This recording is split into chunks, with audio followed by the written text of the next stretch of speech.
Good morning.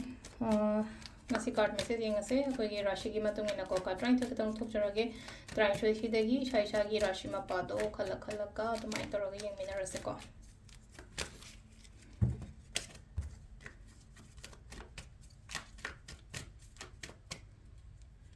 Siler ko ahan basida leire ani shu basida leire ahum mari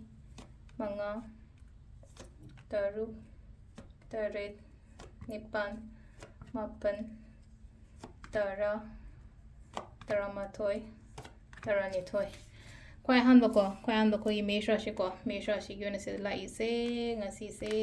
ithanda ga sum layo yumda ishada matam piraga kolaga dumai taroga that your panthokning day kind of hire a delay no ko and the among the dum lay no ko among the Pazanadum meditate ka tawdana chanting ka tawdana kotana the matter labio ko number 2 sina sile se brisharashi ko aina khalliba aina ningiba ma'am se khanang khallaga laigano ko hadi tawwa pangthopa machangani ko Mithun Rashi gina kitang aphaba oina la ngasi gi numit se hadi aphaba changakpa masak thokpa pot kumba kai kumba la pasu ai ko karkat balance emotions kari crash kumba mayam se balance tobiba ma change ko atuga sisina khoigi singa rashi gina thongna leyo thabak to matamda kaina gi na success la ko sida thabak ngang to matamda ingonda kana po oina la ko to tula matha katang chaba ko pod mai to la ko brichik phajana hai tar families ke ka punba kotpa mama to mai to gala e atuga next kisina khoigi keno ko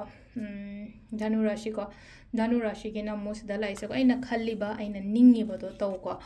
kumbarashi khana jaina ba kotpa yari ngai avoid ignore gumba to ko keno makarashi ko kumrashi gi na musile je confuse kano ko thabak to matamda katang clear oidraga di ngasi lepo hayeng to basida